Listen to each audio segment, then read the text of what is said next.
اپنے ایمان اور عقیدے کو مضبوط بنانے کی کوشش کریں، کیونکہ یہ دور جو چل رہا ہے بڑا پرفتن دور ہے، بڑا کریکٹیکل دور چل رہا ہے کہ آپ سب کچھ یہاں بچا سکتے ہیں، مال بھی بچا سکتے ہیں، اولاد بھی بچا سکتے ہیں، گھر بھی بچا سکتے ہیں، مگر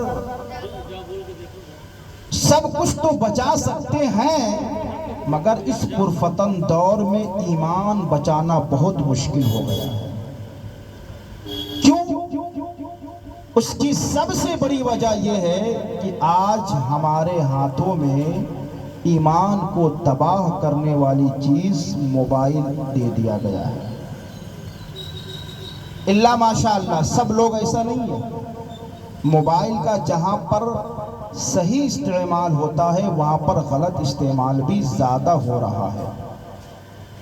اس لیے ایمان جو ہمارا کمزور ہوگا، ایمان جو ہمارا تباہ ہو جائے گا، برباد ہو جائے گا، اس میں ہاتھ موبائل کا بھی ہے۔ آپ دیکھ لیں جب موبائل اینڈرائیڈ نہیں تھا تب لوگ عقیدے کے کتنے پختہ تھے اور آج عقیدے کے لوگ کتنے پختہ ہیں۔ آئیے میں نے جس آیت کریمہ کو موضوع سخن بنایا وہ آیت کریمہ ہے کہ اللہ کے رسول صلی اللہ تعالی علیہ وآلہ وسلم غیب بتانے میں بخل نہیں کرتے، اور ایک جگہ اللہ فرماتا عالم الغیب فلا یظہرہ علی غیبہ احدا الا من ارتضی من رسول۔ اللہ تبارک و تعالی غیب کا جاننے والا ہے اور وہ غیب پر کسی کو مطلع نہیں کرتا عام لوگوں کو، مگر رسولوں میں جسے چاہتا ہے غیب پر مطلع فرما دیا کرتا ہے۔ ابھی ایک شعر آپ نے سنا، ہمارے مؤذن صاحب نے پڑھا اور بھی محفل میں پڑھتے رہتے ہیں۔ کیا شعر تھا؟ پکڑو بکری کو، شیر نے یہ بولا تبھی دیدار مصطفیٰ ہو۔ ذرا سا اس شعر پہ میں اس شعر کا پس منظر بیان کرتا ہوں کہ یہ شعر کس منظر میں شاعر نے کس منظر کا نقشہ کھینچ کر یہ شعر بولا ہے۔ جب اللہ کے رسول صلی اللہ تعالی علیہ وآلہ وسلم حضرت حلیمہ کے گھر تشریف فرما تھی، میں یہ نہیں کہتا کہ حضرت حلیمہ حضور کی پرورش کر رہی تھی، بلکہ ہمارا ایمان اور عقیدہ یہ کہتا ہے کہ حضور حضرت حلیمہ کی پرورش کر رہے تھے۔ کیوں؟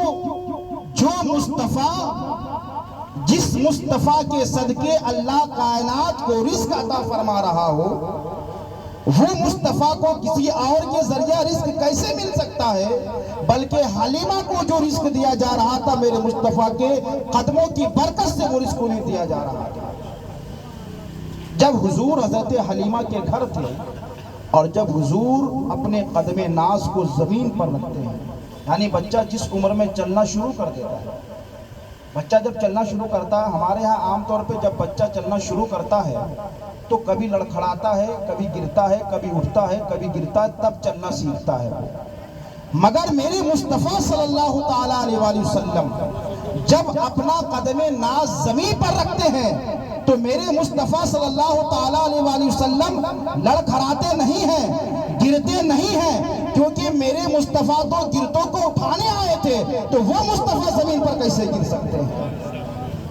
اب حضرت حلیمہ کے گھر ہیں، ایک مرتبہ حضرت عبداللہ جو حضور کے رضائی بھائی ہیں، یعنی دودھ کے اعتبار سے ان کے بھائی ہوئے جنہیں رضائی بھائی کہا جاتا، ایک ماں کے اگر دو بچوں نے دودھ پیا تو وہ آپس میں رضائی بھائی ہوتے۔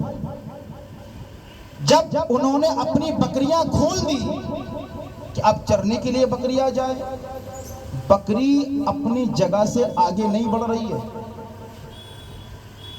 حضرت عبداللہ حیران ہوتے ہیں، حضرت حلیمہ سے جا کر کہتے ہیں حلیمہ اے امی جان، میں تو بکریاں میں نے کھول دی مگر یہ آگے نہیں بڑھ رہے ہیں۔ حضرت حلیمہ تو شروع سے ہی بہت سارے عجائبات کو دیکھ چکی تھی۔ کہا بیٹا جب تک مصطفیٰ کھڑے رہیں گے بکریاں آگے نہیں جا سکتی، کیونکہ بکریوں کو بھی معلوم ہے کہ مصطفیٰ سے آگے نہیں بڑھا جا سکتا ہے۔ مصطفیٰ بڑھنا شروع کرتے ہیں، اب بکریاں ان کے پیچھے پیچھے چلنا شروع کر دیتی ہیں۔ میرے مصطفیٰ صلی اللہ تعالیٰ علیہ وسلم جب گئے اور جانے کے بعد بکریوں کو عبداللہ کے ساتھ چراتے، حضرت عبداللہ کہتے ہیں میں کیا دیکھا، جنگل میں حضور ہیں اور آسمان سے بادل حضور پر سایہ کیے ہوا ہے، درخت اپنا سایہ حضور پر کر دے رہا ہے، میں دیکھ کر حیران ہو جا رہا ہوں آخر یہ کون ہے جو درخت بھی اپنا سایہ حضور پر کرتے نظر آ رہے ہیں۔ جب حضور صلی اللہ تعالیٰ علیہ وآلہ وسلم کو موسمی بخار ہوا اور حضور 2-3 دن تک بکری چرانے نہیں گئے، آج نعوذ باللہ لوگ کہہ دیتے ہیں کہ مصطفیٰ تو بکری چرایا کرتے تھے، تمہاری نگاہ صرف یہی دیکھتی ہے کہ مصطفیٰ بکری چراتے تھے، تمہاری نگاہ یہ نہیں دیکھتی کہ میرے آقا جبرائیل کے ساتھ ساتھ جب سدرہ پر پہنچے اور وہاں سے لامکہ گئے، یہ تمہیں نظر نہیں آتا کہ حضور تو لامکہ میں گئے، جبرائیل کی حج جہاں پر ختم ہو گئی حضور اس سے بھی آگے گئے اور اپنے رب کا دیدار حضور نے کیا۔ جب حضور نہیں گئے تو معاملہ یہ ہوا کہ ایک شیر بکری کو اپنے قبضے میں کر لیا، اب حضور گئے نہیں۔ اب حضرت عبداللہ دوڑتے ہوئے آئے اور آنے کے بعد اپنی امی جان حلیمہ سے کہتے امی جان آج غضب ہو گیا، آج جو سب سے زیادہ دودھ دینے والی بکری ہے اسے شیر نے اپنے قبضے میں کر لیا ہے۔ ظاہر سی بات ہے اگر آپ کے گھر میں جس چیز سے سب سے زیادہ ارننگ ہوتی ہو اور اگر وہ بند ہو جائے یا کسی حادثے کا شکار ہو جائے تو آپ کے اوپر کیا گزرے گا؟ ظاہر سی بات ہے سارے لوگ متاثر ہو جائیں گے۔ حضرت حلیمہ جب یہ بات سنتی ہے حضور بھی اس بات کو سنتے ہیں اور حضور کہتے ہیں امی جان حلیمہ میں بھی آپ کے ساتھ جنگل میں چلوں گا۔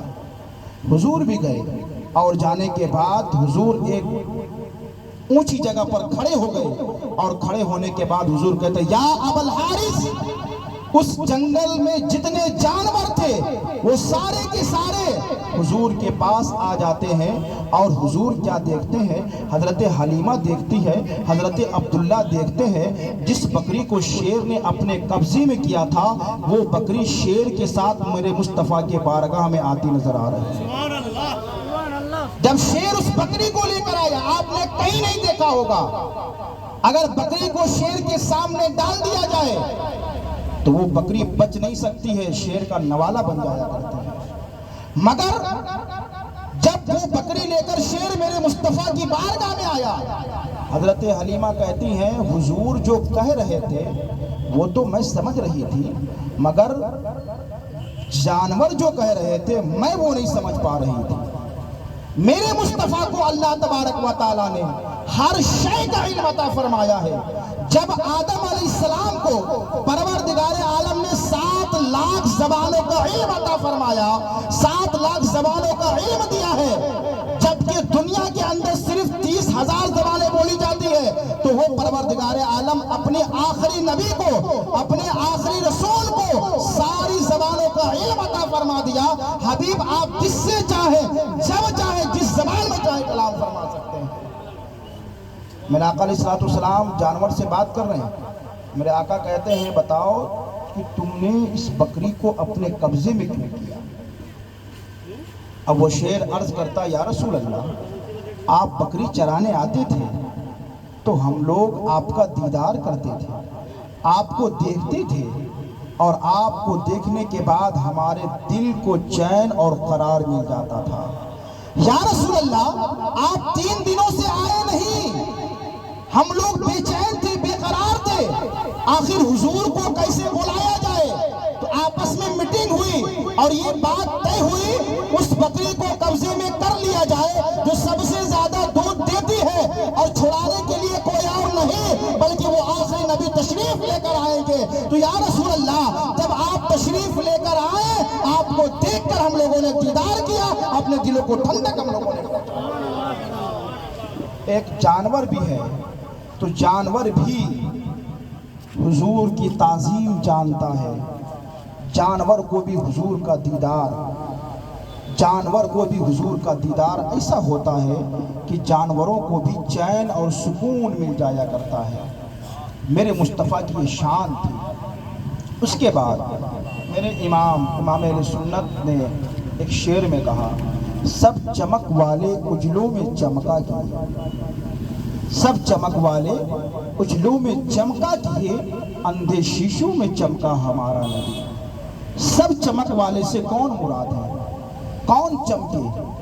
جب میرے مصطفیٰ کا نور آدم کی پیشانی میں آیا، آدم کے پشت سے منتقل ہوتا ہوا حضرت عیسیٰ تک آیا، اسی نور سے آدم بھی چمک رہے ہیں، شیش بھی چمک رہے ہیں، حضرت نوح بھی چمک رہے ہیں، حضرت یعقوب، حضرت ابراہیم، حضرت اسماعیل، حضرت اسحاق، حضرت موسیٰ، حضرت ہارون سب چمک رہے ہیں۔ تو میرے امام کہتے ہیں چمک تجھ سے پاتے ہیں سب پانے والے، میرا دل بھی چمکا دے چمکانے والے۔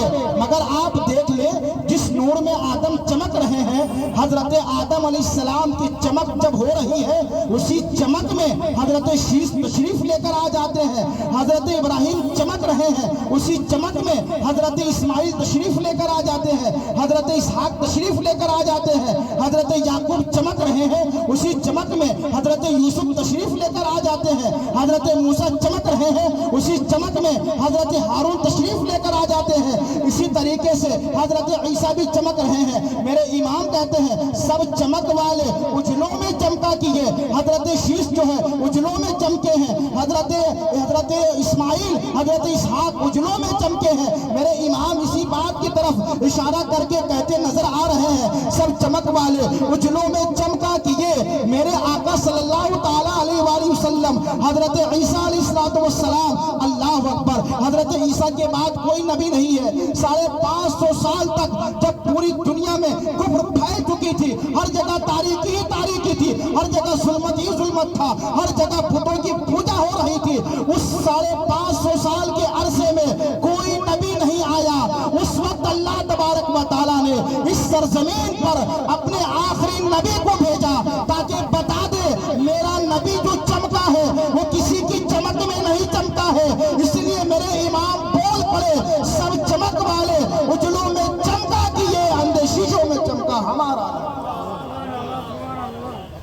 اندھے شیشوں میں چمکا ہمارا نبی۔ میرے آقا صلی اللہ تعالیٰ علیہ وآلہ وسلم جب چمکے تو آپ دیکھیں نبی کا معنی ہی ہوتا ہے غیب کی خبر دینے والا، غیب کی بات بتانے والا۔ اور اللہ تبارک و تعالیٰ نے قرآن کریم میں ارشاد فرمایا حبیب ہم نے آپ کو علم ما کانا وما یکون عطا فرما دیا، یعنی جو کچھ ہو چکا اس کا علم بھی دے دیا اور جو ہونے والا ہے اس کا علم بھی آپ کو عطا فرما دیا ہے۔ اب ذرا ہم سمجھے علم غیب ہے کیا؟ آج لوگ کہتے ہیں کہ حضور کو اگر علم غیب حاصل ہوتا تو فلاں موقع پہ حضور نے ایسا کیوں نہیں کیا، فلاں موقع پہ حضور نے ایسا کیوں نہیں کیا۔ اللہ تبارک و تعالیٰ نے اپنی عطا سے میرے مصطفیٰ کو غیب کا علم دے دیا۔ آپ دیکھیں غزوہ تبوک کے موقع پر حضور سفر کر رہے ہیں، اسی سفر کے درمیان حضور کی اونٹنی گم ہو جاتی ہے، حضور کی اونٹنی گم ہو جاتی ہے۔ جیسے اونٹنی گم ہوتی ہے صحابہ کرام تلاش کرنے لگتے ہیں، منافقین ہنسنے لگتے ہیں، دیکھو حضور تو غیب جانتے ہیں نا، حضور کو اپنی اونٹنی کا علم نہیں ہے کہ حضور کی اونٹنی کہاں گم ہوئی ہے۔ میرے آقا صلی اللہ تعالیٰ علیہ وآلہ وسلم کے کان تک جب یہ خبر پہنچتی ہے کہ منافق طعن و تشنیع کر رہے ہیں، زبان دراز کر رہے ہیں، تو میرے آقا صلی اللہ تعالیٰ علیہ وآلہ وسلم کہتے ہیں سنو سنو، اللہ نے مجھے غیب کا علم عطا فرما دیا ہے، میری اونٹنی فلاں جنگل میں، اونٹنی میری جا کر فلاں درخت کے پاس جا کر پھنس گئی ہے جس کی بنیاد پر وہ یہاں تک نہیں آ سکتی ہے۔ جب صحابہ کرام اس جنگل میں گئے، اس درخت کے پاس گئے، دیکھا اونٹنی وہاں پر موجود تھی، اونٹنی وہاں پر موجود تھی۔ اللہ تبارک و تعالیٰ نے غیب کا علم میرے مصطفیٰ کو عطا فرمایا ہے۔ حضور اللہ کی عطا سے جانتے ہیں، ہم یہی تو کہتے ہیں کہ اللہ تبارک و تعالیٰ کی عطا سے میرے مصطفیٰ غیب جانتے ہیں۔ ہم یہ نہیں کہتے کہ حضور خود سے غیب جانتے ہیں، بلکہ آپ دیکھ لیں کائنات کے اندر انسان کو اللہ نے ساری چیزیں عطا فرمائی ہے۔ اللہ تبارک و تعالیٰ قرآن میں فرماتا ہے، اللہ تبارک و تعالیٰ سمیع ہے، سننے والا ہے، وہ بصیر ہے، وہ دیکھنے والا ہے۔ انسان بھی تو سنتا ہے، انسان بھی تو دیکھتا ہے، تو کیا ہمارا دیکھنا سننا اللہ کی طرح دیکھنا سننا ہے؟ نعوذ باللہ، نہیں۔ اللہ تبارک و تعالیٰ کا جو دیکھنا سننا ہے وہ اللہ کا بذات خود ہے، اور انسان کو جو دیکھنا سننا ہے وہ اللہ کی عطا سے۔ ہمیشہ اس کانسیپٹ کو ذہن میں رکھے، قرآن میں جہاں پر علم غیب کا انکار کیا گیا ہے وہاں پر یہ بتایا گیا کہ میرے مصطفیٰ کو ذاتی علم غیب نہیں ہے، اور جہاں پر قرآن میں علم غیب کا ثبوت موجود ہے وہاں پر اللہ تبارک و تعالیٰ نے میرے مصطفیٰ صلی اللہ تعالیٰ علیہ وآلہ وسلم کو علم غیب جو دیا وہ عطائی کا ثبوت اور ذاتی کا انکار قرآن میں موجود ہے۔ آپ دیکھیے 5 علوم جسے علوم خمسہ کہا جاتا ہے، یعنی کون سا علوم؟ قیامت کب آئے گی، بارش کب ہوگی، ماں کے پیٹ میں کیا ہے، کون کل کیا کرے گا، کون کہاں مرے گا۔ 5 علوم ہے نا، قرآن میں اللہ نے بیان کیا اور کہا اس کا علم اللہ ہی کو ہے۔ قرآن میں یہ اللہ نے نہیں کہا کہ یہ علم اللہ تبارک و تعالیٰ نے کسی کو نہیں دیا، یہ قرآن میں کہیں نہیں لکھا ہوا ہے۔ بے شک یہ علم پروردگار عالم کو ہے، مگر یہی علم پروردگار عالم نے اپنی عطا سے میرے مصطفیٰ کو عطا فرما دیا ہے، میرے مصطفیٰ کو عطا فرما دیا۔ میرے مصطفیٰ کو بھی علوم غیبیہ حاصل ہے، بلکہ بہت بڑے مفسر عبدالعزیز دباغ رحمۃ اللہ علیہ اپنی کتاب میں لکھتے ہیں کہ جو کتب ہوتا ہے نا، کتب جو ہوتا ہے اسے بھی یہ 5 علوم حاصل ہوتے ہیں، انہیں بھی یہ 5 چیزیں معلوم ہوتے ہیں۔ جو کتب ہوتا ہے اس کا درجہ غوث سے نیچے ہوا کرتا ہے، غوث سے نیچے یہ درجہ ہوتا ہے۔ ظاہر سی بات ہے جب 7 کتب ہیں انہیں یہ علم حاصل ہے، یہ 5 علوم انہیں بھی حاصل ہے، تو کیا غوث کو علم حاصل نہیں ہوگا؟ صحابہ کرام کو نہیں ہوگا؟ بے شک سب سے اونچی شان اور سب سے زیادہ بلند رتبہ رکھنے والا اس کائنات کے اندر انبیاء کرام کی جماعت ہے، اور اللہ تبارک و تعالیٰ نے میرے مصطفیٰ کو یہ علم غیب عطا فرما دیا۔ کیسے عطا فرمایا؟ دیکھیے، قیامت کب آئے گی اس کا علم اللہ تبارک و تعالیٰ کو ہے، مگر ہمارے چھوٹے چھوٹے بچے جانتے ہیں۔ آپ ان سے پوچھئے قیامت کب آئے گی، وہ کہیں گے قیامت جمعہ کے دن۔ حضور نے دن بتا دیا، قیامت کب آئے گی؟ جمعہ کے دن۔ حضور نے مہینہ بتا دیا، قیامت جو آئے گی مہینہ کون سا ہوگا؟ محرم الحرام کا مہینہ ہوگا۔ میرے آقا صلی اللہ تعالیٰ علیہ وآلہ وسلم نے مہینہ بھی بتا دیا۔ پھر میرے آقا کہتے ہیں، میرے آقا قیامت کا وقت، یعنی میرے مصطفیٰ نے جو قیامت کا وقت ہوگا وہ وقت بھی بتا دیا، اور میرے مصطفیٰ نے کہا عصر کا وقت ہوگا جب قیامت آئے گی۔ یعنی پتہ چلا میرے مصطفیٰ کو اللہ نے علم غیب عطا فرما دیا ہے، تبھی تو میرے مصطفیٰ نے کہہ دیا کہ جمعہ کا دن ہوگا، 10 محرم الحرام کی تاریخ ہوگی اور عصر کے بعد قیامت آئے گی۔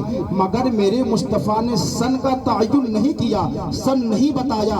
اللہ تبارک و تعالیٰ کی طرف سے اشارہ ہوا، حبیب سن کو پردہ خفا میں رکھ دیا جائے، سن کو چھپا دیا جائے، کیونکہ قرآن کہہ رہا ہے کہ قیامت اچانک آئے گی۔ پھر قرآن کی اس آیت کا مطلب کیا ہوگا؟ پتہ چلا حضور کو معلوم ہے کہ قیامت قیامت کا سن کون سا ہوگا، مگر میرے مصطفیٰ نے قیامت کے سن کو پردہ خفا میں رکھا ہے، بتایا نہیں ہے، باقی ساری باتیں میرے مصطفیٰ نے بتا دی۔ اب مجھے بتاؤ، آپ کہتے ہیں پروردگار عالم ایک ہے، کیا ہم نے رب کو دیکھا؟ نہیں دیکھا۔ مصطفیٰ کے کہنے پر ہم نے رب کو ایک مان لیا ہے، اللہ اکبر۔ جنت کو ہم نے دیکھا؟ نہیں دیکھا، مصطفیٰ کے کہنے پر مان لیا ہے۔ جہنم کو ہم نے دیکھا؟ نہیں دیکھا، مصطفیٰ کے کہنے پر مان لیا ہے۔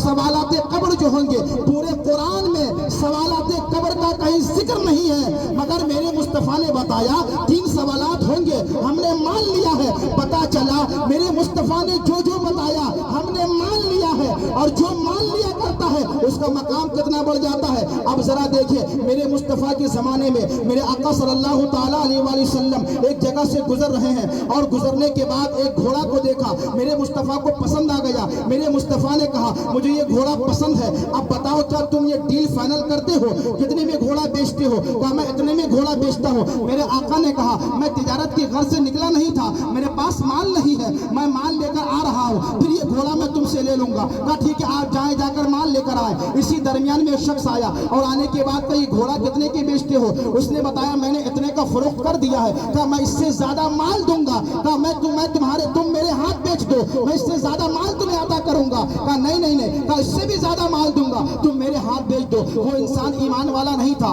بلکہ وہ انسان ایمان سے خالی تھا۔ اس نے دیکھا کہ اب مجھے زیادہ قیمت مل رہی ہے، اب اس کے ہاتھ میں ڈیل کر لیا۔ اب اس کے بعد میرے آقا آئے، آنے کے بعد کہا کہ میں نے یہ ڈیل فائنل کر لی تھی، مجھے گھوڑا دے دو، یہ قیمت لے لو۔ اس نے کہا کہ آپ کی اور میری کوئی ڈیل فائنل نہیں ہوئی ہے، آپ سے میری کوئی بات نہیں ہوئی ہے۔ وہ مکر گیا۔ میرے آقا صلی اللہ تعالیٰ علیہ وآلہ وسلم موجود ہے، میرے آقا صلی اللہ تعالیٰ علیہ وآلہ وسلم، وہ شخص کہتا ہے آپ بتائیں آپ کی شریعت میں جب کوئی یہ معاملہ ہو تو اس کا فیصلہ کس طرح ہوتا ہے؟ میرے آقا نے کہا جو مدعا علیہ ہے، جو دعویٰ کرنے والا ہے، وہ گواہ کو پیش کرتا ہے، جب وہ گواہ کو پیش کرے گا اور اس کے بعد جو اس کے سامنے والا ہے وہ قسم کھائے گا۔ میرے آقا صلی اللہ تعالیٰ علیہ وسلم کہتے ہیں جب میں نے یہ ڈیل فائنل کی تھی کوئی موجود نہیں تھا، اب میں گواہ کسے بناؤں؟ بھیڑ لگ جاتی ہے، صحابہ کرام کی جماعت بھی آ جاتی ہے، مگر ایک صحابی حضرت خزیمہ آتے ہیں، اور آنے کے بعد کہتے ہیں یا رسول اللہ میں گواہی دیتا ہوں، آپ نے ڈیل فائنل کی ہے، آپ نے مان لیا ہے۔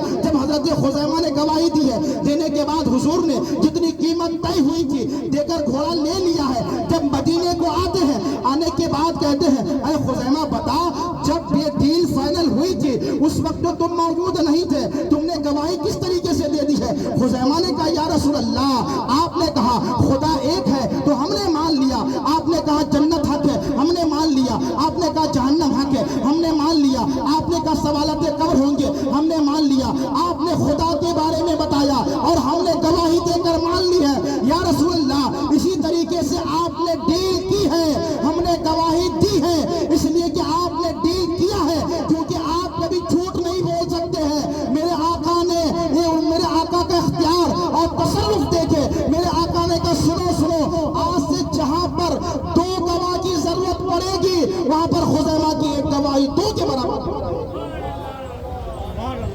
میرے آقا صلی اللہ تعالیٰ علیہ وسلم کا اختیار تصرف یہ ہے، جہاں 2 گواہ کی ضرورت پڑے گی وہاں خزیمہ کی ایک گواہی 2 کے برابر ہو جائے گی۔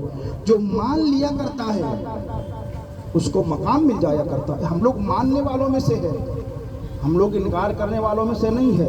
ہاں مانتے اسے ہی ہے جو قرآن کہے، جو حدیث مصطفیٰ کہے، ہم اسے ہی مان لیا کرتے ہیں۔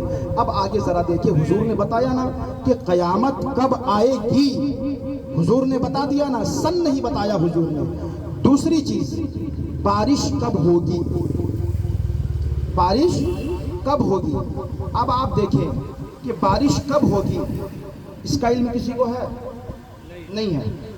بارش کب ہوگی کوئی بتا سکتا ہے؟ نہیں بتا۔ ابھی ہم لوگ بیٹھے ابھی بارش ہو جائے، کل بارش ہو سکتی ہے۔ اس کے باوجود لوگوں کا نظریہ ذرا دیکھیں کہ موسم وبھاگ جو ہے، جو موسم بتاتا ہے، ہم لوگ کتنا یقین کے ساتھ کہہ دیتے ہیں فلاں دن بارش ہوگی، اتنا % بتا رہا ہے۔ جب موسم وبھاگ اعلان کرتا ہے کہ فلاں تاریخ سے فلاں تاریخ تک سب لوگ الرٹ رہیے، گھر میں رہیے، طوفان آ سکتا ہے، تیز بارش آنے والی، اتنی سپیڈ میں آئے گی طوفان، اتنی تیز بارش ہونے والی ہے، ہم اس کی بات کو تسلیم کر کے ہم اس دن کہیں نہیں جاتے ہیں، ڈر لگا رہتا ہے اگر چلے گئے اور ہوا تیز آ گئی تو واپس گھر نہیں آ پائیں گے، بارش بہت تیز ہو گئی، معاملات بگڑ گئے۔ مگر میرے مصطفیٰ صلی اللہ تعالیٰ علیہ وآلہ وسلم نے اللہ تبارک و تعالیٰ کی عطا سے میرے مصطفیٰ نے بتایا بارش ہوگی۔ کب ہوگی؟ میرے آقا صلی اللہ تعالیٰ علیہ وآلہ وسلم جب قحط پڑا، لوگ پریشان حال ہوئے تو لوگ دعا کرانے کے لیے آئے، حضور نے اشارہ کیا تو مدینے میں بارش شروع ہو گئی۔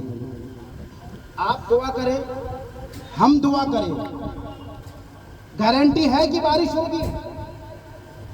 نہیں گارنٹی ہے، مگر حضور نے جیسے ہی اپنے ہاتھوں کو اٹھایا، اللہ تبارک و تعالیٰ نے بارش کا نزول کر دیا۔ حضور جانتے تھے کہ میں ہاتھ اٹھاؤں گا تو بارش شروع ہو جائے گی۔ گویا یہ بھی حضور کو معلوم ہے کہ کب بارش ہوگی، بلکہ یہ تو حضور کی ذات ہے۔ حضور کے جو غلام ہوتے ہیں، عاشق ہوتے ہیں، امام اہل سنت نے جب ایک مرتبہ جو موسم کو دیکھ کر پہلے چاند تارے دیکھ کر بتاتے تھے کہ بارش ہوگی کہ نہیں ہوگی کیا وغیرہ وغیرہ، ان سے جب بات ہوئی تو امام اہل سنت موجود تھے، امام اہل سنت نے بتا دیا کہ بارش ہوگی، امام اہل سنت نے کہا اور بارش شروع ہو گئی۔ جب غلاموں کا یہ عالم ہے تو اس تاجدار کا عالم کیا ہوگا؟ تو اللہ نے یہ بھی علم حضور کو عطا فرمایا کہ بارش کب ہوگی۔ تیسری چیز حضور نے کہا ماں کے پیٹ میں کیا ہے۔ کوئی بتا سکتا ہے ماں کے پیٹ میں کیا ہے؟ کیسے پتہ چلتا ہے؟ آپ الٹرا ساؤنڈ کرائیے، مشینوں میں جا کر اپنی وائف کو رکھ دیجئے، تب پتہ کہیں چلتا ہے کہ بچہ پیٹ میں صحیح سلامت ہے، تندرست ہے، یا پھر بہت زیادہ مشینوں میں ڈالا جاتا ہے تو پتہ چل جاتا ہے لڑکا ہے یا لڑکی۔ تو کیا کسی کے ذہن میں سوال ہے؟ اب تو سائنس بھی بتا دے رہے کہ پیٹ میں لڑکا ہے لڑکی، تو کیا اسے بھی غیب حاصل؟ غیب وہ ہے جو بغیر کسی سہارے کے بتائے، اور آج کی سائنس اور میڈیکل سائنس ماں کے پیٹ میں کیا ہے جو بتا رہی ہے، ڈائریکٹ نہیں بلکہ مشین کے ذریعے بتاتی نظر آ رہی ہے۔ مشین سے بتائی ہوئی چیز غلط بھی ہو سکتی ہے، تو غیب تو وہ ہے جو بغیر کسی سہارے کے بتایا جائے۔ میرے مصطفیٰ گزر رہے ہیں اور حضور کی چچی حضرت ام الفضل کو جب میرے آقا نے دیکھا، وہ حالت حمل سے تھی، میرے آقا نے کہا ام الفضل اے چچی، آپ کے پیٹ میں جو بچہ ہے وہ ابو الخلفاء یعنی خلیفہ ہونے والا ہے، خلفاء کا باپ ہونے والا ہے۔ آپ کے پیٹ میں جو بچہ ہے وہ لڑکا ہوگا اور ابو الخلفاء ہوگا۔ جب حضرت ام الفضل اپنے گھر گئی، اپنے شوہر حضرت عباس سے بتایا، حضرت عباس حضور کی بارگاہ میں آئے اور آنے کے بعد کہا رسول اللہ آپ نے ایسی سی بات کہی ہے؟ میرے آقا نے فرمایا ہاں، آپ کا بیٹا جو ہوگا وہ خلیفہ کا باپ ہوگا۔ یہاں تک میرے حضور نے بتایا، اور یہ بھی بتایا حضرت عیسیٰ کے پیچھے جو لوگ نماز پڑھیں گے، ابھی عیسیٰ نہیں آئے ہیں، حضرت عیسیٰ کے پیچھے جو لوگ نماز پڑھیں گے، ان لوگوں میں جو لوگ ہوں گے وہ آپ کے اس بیٹے کی نسل سے لوگ ہوں گے جو حضرت عیسیٰ کے پیچھے نماز پڑھتے نظر آئیں گے۔ حضور نے بتا دیا کہ نہیں ماں کے پیٹ میں کیا ہے۔ اس کے بعد تین چیز ہو گئی، چوتھی چیز حضور صلی اللہ تعالیٰ علیہ وآلہ وسلم کو جو حاصل ہوئی وہ کیا؟ کون کل کیا کرے گا؟ کون کیا کل کرے گا یہ کسی کو معلوم ہے؟ اگرچہ ہم لوگ پلاننگ بنائے ہوئے ہیں کہ کل ہمیں یہاں جانا ہے، یہاں اٹھ کر آنا ہے، جانا ساری چیزیں ہیں، مگر ایسا بھی ہوتا ہے کہ رات موت آ جاتی ہے اور صبح کا سارا کام دھرا ہوا رہتا ہے۔ یہ تو معلوم نہیں کہ رات موت آ جائے گی، ہاں بس ایک اندازے کے مطابق ہم نے ایسا پلاننگ کر لیا، زندہ رہے تو کریں گے، مر جائے تو نہیں کریں گے۔ مگر میرے مصطفیٰ صلی اللہ تعالیٰ علیہ وآلہ وسلم نے گارنٹی دی اور بتایا کون کل کیا کرے گا۔ خیبر سے قبل میرے آقا صلی اللہ تعالیٰ علیہ وآلہ وسلم ارشاد فرماتے ہیں اور میرے آقا کہتے ہیں کل میں جھنڈا اس کے ہاتھ میں دوں گا جس کے ہاتھ میں پروردگار عالم خیبر کو فتح عطا فرما دے گا۔ تو حضور نے بتایا نا کہ کل جھنڈا اس کے ہاتھ میں دوں گا جس میں اللہ تبارک و تعالی خیبر کو فتح عطا فرمائے گا۔ پانچویں چیز کا علم کہ کون کہاں مرے گا، اس علم کی بھی جانکاری کسی کو نہیں ہے، کسی کو نہیں ہے۔ کیوں؟ اس وجہ سے نہیں ہے کہ ظاہر سی بات ہے، کون انسان کل کہاں جائے گا، کیسے ہوگا، نہیں ہوگا۔ اچانک ہمارے درمیان لوگ بیٹھے ہوتے ہیں، گاڑی میں گئے، ایکسیڈنٹ ہو گیا، ان کا انتقال ہو گیا، پتا تھا وہ کیسے مریں گے؟ کسی کو خبر نہیں کون کل کہاں مرے گا۔ میرے آقا صلی اللہ تعالیٰ علیہ وآلہ وسلم غزوہ بدر کے موقع پر اس میدان میں جاتے ہیں اور جانے کے بعد نشان اور لکیریں کھینچ دیتے ہیں اور بتا دیتے ہیں کل یہاں پر فلاں کافر مرے گا، کل یہاں پر فلاں کافر مرے گا، کل یہاں پر فلاں کافر مرے گا، کل یہاں پر فلاں کافر مرے گا۔ صحابہ کرام کہتے ہیں جنگ بدر ہوا، گھمسان کی لڑائی ہوئی، جب مسلمانوں کو اللہ تبارک و تعالیٰ نے فتح عطا فرما دی ہے، جنگ کے بعد ہم لوگوں نے دیکھا حضور نے جن جن لوگوں کا نام لیا اور نام لے کے بتایا فلاں یہاں مرے گا، فلاں یہاں مرے گا، فلاں یہاں مرے گا، ہم نے ان کافروں کو دیکھا وہ سیم اسی جگہ پر مرا پڑا ہوا تھا۔ یعنی حضور نے جو جگہ بتا دی اس سے 1 انچ نہ ادھر ہوا نہ ادھر ہوا، اپنی جگہ پر سب مرا پڑا پایا۔ حضور نے بتایا کہ نہیں کون کل کہاں مرے گا، یہ علم حضور کو حاصل ہے۔ آخری بات، حضور صلی اللہ تعالیٰ علیہ وآلہ وسلم ایک مرتبہ منبر پر کھڑے ہوتے ہیں اور کھڑے ہونے کے بعد کہتے ہیں سلونی اما شئتم، پوچھو جو پوچھنا چاہتے ہو مجھ سے پوچھو۔ جو پوچھنا چاہتے ہو کا مطلب سمجھ رہے ہیں؟ جو مطلب کچھ بھی آپ پوچھ سکتے ہیں، دنیا کے بارے میں بھی، آخرت کے بارے میں، جو گزر گیا اس کے بارے میں بھی، جو آنے والا اس کے بارے میں، کچھ بھی آپ چاہے پوچھ سکتے ہیں۔ حضور نے فرمایا تھا سلونی اما شئتم، جو چاہو مجھ سے پوچھو۔ حضور کا یہ فرمان، اب ایک شخص تھا وہاں، اس نے سوچا کہ آج معاملہ حل کرا لیں۔ سب لوگ مجھے کہتے ہیں کہ یہ شخص کے باپ کا پتہ نہیں، کہ تمہارا باپ کون ہے پتہ نہیں، میں سب کی باتوں کو سنتا رہتا ہوں۔ آج حضور نے جب کہا، حضور کا علم مصطفیٰ جب جوش میں ہے تو پوچھ لیا جائے یا رسول اللہ مجھے بتائے میرا باپ کون ہے۔ آج کوئی انسان کسی کو بتا سکتا ہے کہ اس کا باپ کون ہے؟ جب تک وہ خود نہ بتائے کہ میرا باپ فلاں ہے، کوئی نہیں بتا سکتا کہ کس کا باپ کون ہے۔ حضور صلی اللہ تعالیٰ علیہ وآلہ وسلم سے جب انہوں نے پوچھا، میرے آقا نے کہا ابو کا حذافہ، تیرے باپ کا نام حذافہ ہے۔ یہ سارا معاملہ علم غیب کا ہے کہ بند کمرے میں شوہر اور بیوی کا معاملہ کیا ہوا، بند کمرے میں کون گیا کون آیا، یہ سارے معاملات علم غیب کا ہے۔ میرے مصطفیٰ وہ بھی جانتے ہیں جو ہو چکا، اور میرے مصطفیٰ وہ بھی جانتے ہیں جو ہونے والا ہے۔ پھر ایک شخص کھڑا ہوا اور کہا یا رسول اللہ مجھے بھی لوگ کہتے ہیں کہ تمہارے باپ کا پتہ نہیں ہے، میرے باپ کا نام بتا دیا جائے، میرا باپ کون ہے؟ میرے آقا نے کہا ابو کا سالم، تمہارے باپ کا نام سالم ہے، جو شیبہ کا آزاد کردہ غلام ہے، کیونکہ تمہارے والد سے معاملہ نہیں صحیح ہوا تو تمہاری ماں نے ان کے ساتھ سمبند بنایا اور تو اسی سے پیدا ہوا ہے۔ پتا چلا میرے مصطفیٰ کی نگاہ سے کوئی شے پوشیدہ نہیں ہے، اسی لیے میرے امام کہتے ہیں اور کوئی غیب کیا تم سے نیہا ہو بھلا، جب نہ خدا ہی چھپا تم پہ کرو۔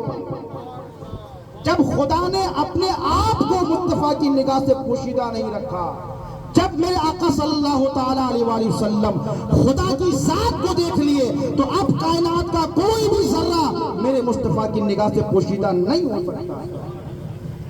پھر ایک شخص کھڑا ہوا کہا یا رسول اللہ مرنے کے بعد میں کہاں جاؤں گا، میرا حشر کیا ہوگا؟ یہ تو دو سوال ایسا تھا جو گزرے ہوئے زمانے سے تعلق رکھ رہا تھا اور یہ سوال ایسا ہے جو آنے والے زمانے سے تعلق رکھ رہا ہے کہ یا رسول اللہ میں مرنے کے بعد جنت میں جاؤں گا کہ جہنم میں جاؤں گا؟ کوئی کہہ سکتا ہے کسی کو کہ مرنے کے بعد کون کہاں جائے گا؟